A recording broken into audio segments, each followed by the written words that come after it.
Assalamualaikum warahmatullahi wabarakatuh. Halo semuanya. Nah, sebelum kita akan menjelaskan materi, kita akan memperkenalkan diri terlebih dahulu. Dimulai dari saya.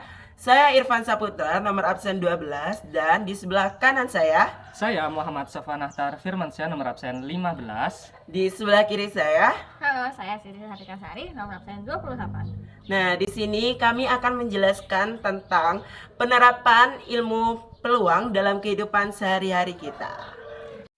Yang pertama yaitu definisi peluang. Peluang suatu kejadian yang diinginkan adalah perbandingan banyaknya titik sampel kejadian yang dimaksud dengan banyaknya anggota ruang sampel tersebut, atau kejadian yang mungkin. Peluang juga disebut dengan nilai kemungkinan, dengan rumus umum peluang yaitu PA sama dengan NA per NS. Yang kedua yaitu manfaat peluang dalam kehidupan sehari-hari. Yang pertama, peluang digunakan untuk memperkirakan hal-hal yang akan terjadi. Contohnya, peluang akan bermanfaat ketika ingin berpergian keluar rumah dan melihat cuaca di luar yang sedang mendung. Yang kedua, yaitu pada suatu hipotesis, peluang digunakan untuk mengambil kesimpulan atas hipotesis yang terkait. Contohnya, peluang bermanfaat dalam masalah mengenai populasi. Yang ketiga yaitu peluang juga dapat digunakan untuk mengambil keputusan. Contohnya, ketika berdagang atau pemilik toko ingin menambah stok barang, maka si pemilik akan menghitung peluang barang yang akan laku di pasaran. Yang terakhir yaitu berdasarkan hasil analisis sampel. Dalam penelitian, suatu populasi akan diadakan sensus penduduk. Melalui bantuan peluang, maka dapat dilihat jumlah penduduk berdasarkan jumlah laki-laki dan jumlah perempuan. Nah, kita lanjut pada yang ketiga, yaitu istilah-istilah dalam peluang. Di peluang terdapat beberapa istilah, yaitu yang pertama, ruang sampel.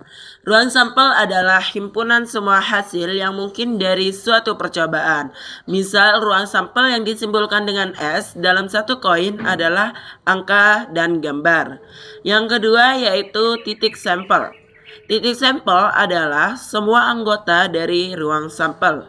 Contohnya, pada pelemparan satu uang logam, titik sampelnya adalah sisi angka dan sisi gambar. Yang ketiga yaitu frekuensi. Frekuensi adalah banyaknya hasil tertentu yang sama dan yang teramati. Yang keempat yaitu percobaan peluang. Percobaan peluang adalah sejumlah tindakan atau eksperimen yang dilakukan untuk memperoleh hasil tertentu. Dan yang terakhir yaitu frekuensi relatif. Frekuensi relatif adalah hasil peluang tertentu yang muncul dari sejumlah percobaan. Selanjutnya adalah batasan peluang. Nilai peluang suatu kejadian P memenuhi jika yang pertama PA lebih dari atau sama dengan 0 atau PA kurang dari sama dengan 1. Yang kedua, PA sama dengan 0, maka peluang kejadian tersebut tidak mungkin terjadi atau suatu kemustahilan. Yang ketiga, PA sama dengan 1, maka peluang kejadian tersebut merupakan kepastian. Selanjutnya ada frekuensi harapan. Frekuensi harapan atau FH dari suatu kejadian adalah banyaknya kemunculan kejadian yang dimaksud dalam beberapa kali percobaan. Jika kejadian dilambangkan dengan K dan banyak percobaan adalah N, maka rumus frekuensi harapan dapat ditulis dengan FH sama dengan PK dikali N. Selanjutnya, kejadian komplement. Komplement kejadian A adalah kejadian yang terjadi di ruang sampel selain A. Kejadian komplement ini biasanya dinyatakan dengan AC. Secara sistematis, dirumuskan dengan NAC sama dengan NS min NA. Mengingat semua jumlah kejadian sama dengan 1, maka persamaan di atas menjadi PA plus PAC sama dengan 1 atau PAC sama dengan 1 min PA. Selanjutnya, materi yang ketujuh, aturan penjumlahan peluang. Aturan penjumlahan peluang merupakan metode yang digunakan ketika dua kejadian atau lebih berlangsung secara beriringan. Yang pertama yaitu kejadian tak saling lepas. Contohnya, saat memilih ketua OSIS, kamu ingin tahu apakah calon ketua OSIS mu ganteng dan pintar, atau pintar saja tetapi tidak ganteng, atau ganteng saja tetapi tidak pintar. Kejadian ini disebut kejadian tidak saling lepas. Aturan penulisan kejadian tidak saling lepas adalah sebagai berikut. Rumus untuk kejadian A dan B tidak saling lepas yaitu P buka kurung A gabungan B sama dengan peluang munculnya kejadian A ditambah peluang munculnya kejadian B dikurang peluang A irisan B. Yang kedua yaitu kejadian saling lepas.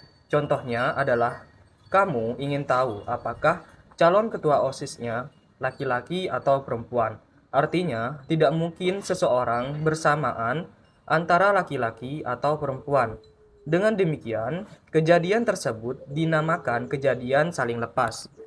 Secara matematis dirumuskan dengan rumus untuk kejadian A dan kejadian B saling lepas yaitu peluang A gabungan B sama dengan peluang munculnya kejadian A ditambah peluang munculnya kejadian B. Selanjutnya, materi yang ke-8 yaitu aturan perkalian peluang. Pada prinsipnya, aturan perkalian hampir sama dengan penjumlahan. Hal yang membedakan adalah contoh kasusnya. Yang pertama yaitu kejadian tak saling bebas. Misalnya kamu memiliki 3 lusin buku dengan rincian 1 lusin buku sains. Yang kedua yaitu 1 lusin buku fiksi dan 1 lusin buku novel. Saat kamu mengambil sebuah buku tanpa pengembalian, tentunya akan berpengaruh pada jumlah keseluruhan buku.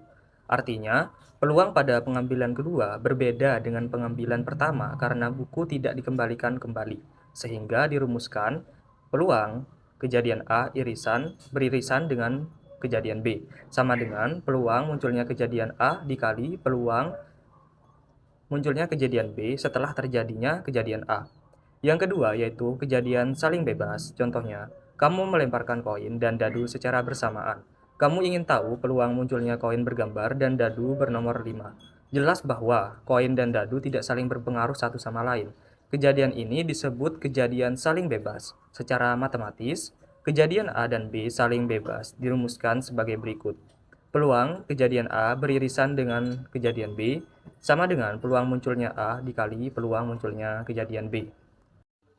Selanjutnya, materi yang ke-9 yaitu peluang kejadian bersyarat. Pada keadaan tidak saling bebas, kamu mengenal persamaan berikut. Peluang kejadian A beririsan dengan kejadian B sama dengan peluang munculnya kejadian A dikali peluang kejadian B terjadi setelah kejadian A. Jika kedua ruas dibagi PA diperoleh, peluang kejadian A beririsan dengan kejadian B dibagi peluang munculnya kejadian A sama dengan peluang munculnya kejadian A dikali peluang kejadian B terjadi setelah kejadian A dibagi peluang munculnya kejadian A. Selanjutnya akan menjadi peluang kejadian B terjadi setelah kejadian A sama dengan peluang kejadian A beririsan dengan kejadian B dibagi peluang munculnya kejadian A. Jadi PB garis lurus A dibaca peluang kejadian B terjadi setelah kejadian A.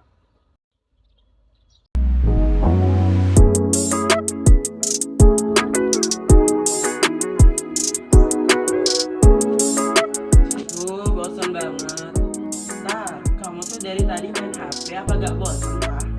Ya bosan, tapi aku bingung ngelakuin apa lagi selain main HP. Gimana kalau kita main kertas batu gunting? Kayak waktu dulu gitu, kita kan sering main ini kertas batu gunting buat mencairkan suasana. Gimana? Ya ayo gas-gas aja aku. Oke, kita mulai ya. Kertas batu gunting. Duh, kok salah sih? Jadi aku harusnya kamu tuh harus lebih fokus. Ya udah deh, coba ya. Awas kalau ulang lagi. Kertas batu gunting. Cek kan? Dia nanti jadi kebetulan adanya. Ya, Kamu tuh harus ya fokus dari awal itu belajar dari pengalaman. Awas ya, satu kali lagi ya. Yuk, kertas batu gunting. Tuh kan, karakter gimana sih? Pasti kamu curang. Ada triknya. Gimana? Triknya itu tuh kamu harus tahu materi tentang teori peluang itu gimana, mengimplementasikan dalam permainan kertas batu itu gimana. Seperti itu. Oh, jadi kamu pakai teori peluang buat main ini. Pantesan ya menang terus. Ya, makanya kita tuh melakukan suatu tindakan harus direncanakan terlebih dahulu. Contohnya menggunakan penerapan teori peluang dalam kehidupan sehari-hari. Oke. Nah, selanjutnya Selanjutnya kita akan membahas tentang materi penerapan peluang dalam kehidupan sehari-hari yang akan dibahas pada video selanjutnya. Dadah. Setelah melihat permasalahan Irfan dan Akhtar, yuk bantu aku cari tahu. Nah, ini dia tabelnya. Kita ambil contoh dari percobaan pertama yang dilakukan oleh Irfan dan Akhtar. Pemain A kita misalkan Akhtar dan pemain B kita misalkan Irfan.